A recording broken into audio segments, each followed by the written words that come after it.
Welcome to Be Accountable, which is our new series on the Sovereign Stylist.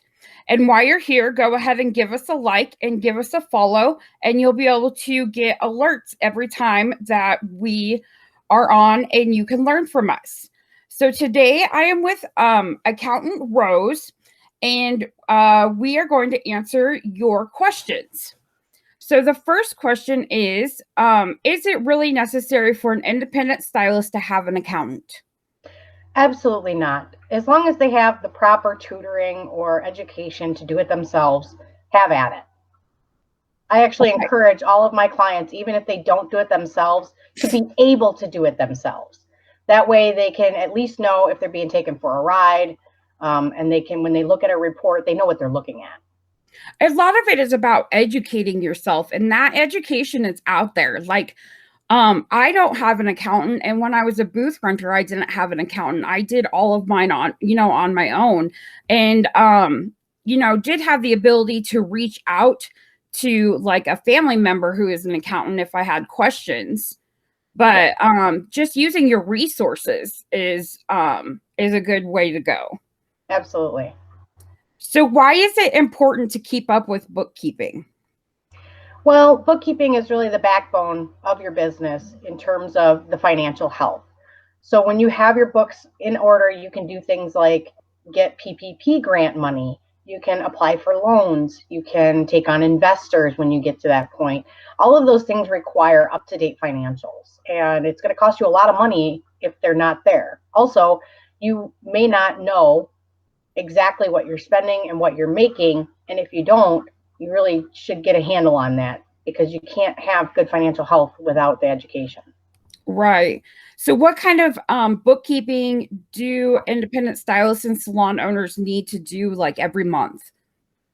Just the basics. Get all of your transactions entered, reconcile your bank accounts, and then take a look at your profit statement. It should match about what you think it does. If it doesn't, you might want to drill down and figure out where the discrepancy is. Good deal. This came from a member in the group. She said, I use QuickBooks self-employed and I never know how to categorize my stuff.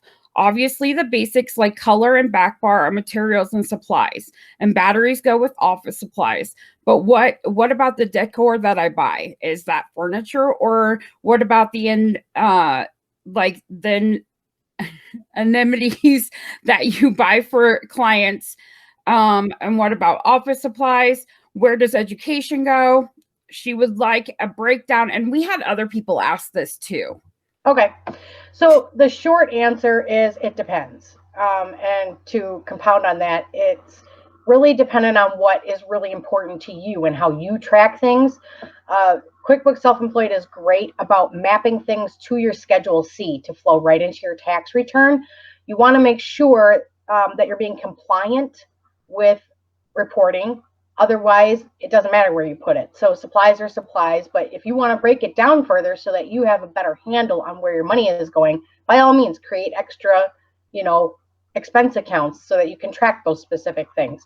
Things that have to be expensed over time, big pieces of furniture that cost like $5,000 or more, we're talking. Otherwise, you can just expense them usually as either an office supply or a piece of furniture that's already fully depreciated. Okay. Are there any QuickBook bookkeeping courses out there that you would recommend?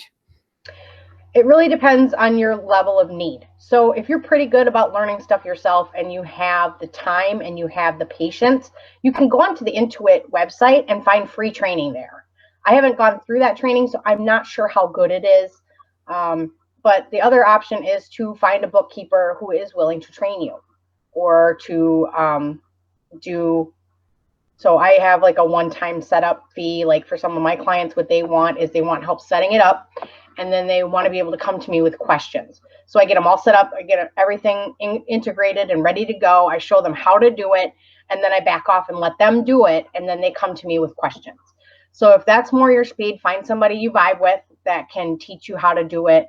And it's going to cost you a couple $100, but it's money well spent if you don't have to spend hours and hours trying to figure it out yourself, and you're going to need kind of somebody to take you by the hand. Sure.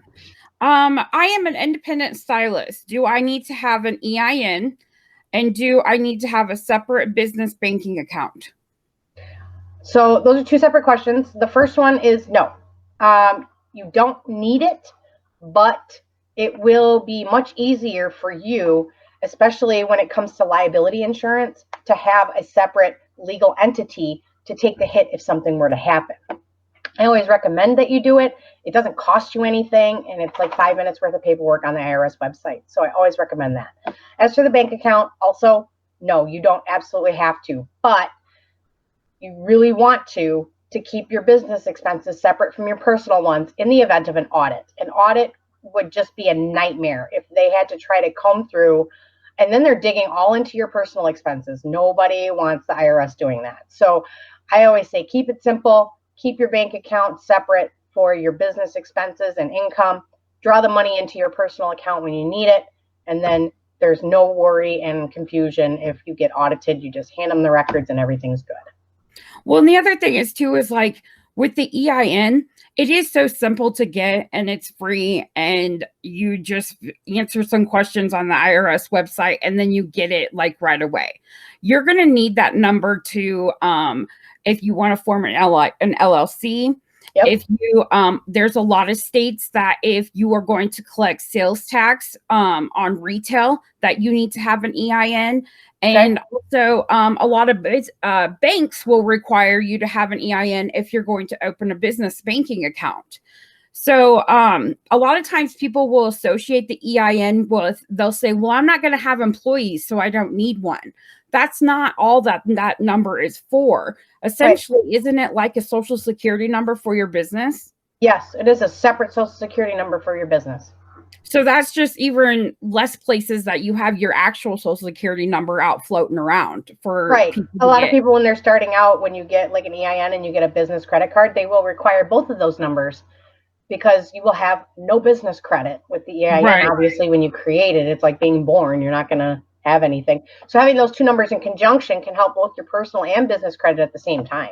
You got to make sure you find a lender who's willing to do a credit card where they will report to both your personal and the business side of things.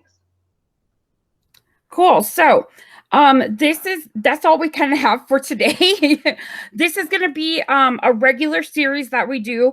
I'm sure that we will cover some things like tax deductions, like write-offs, and whatever other questions that you guys come up with. So once again, give us a like, give us a follow, and thank you, Rose, for joining us. Thank you for having me.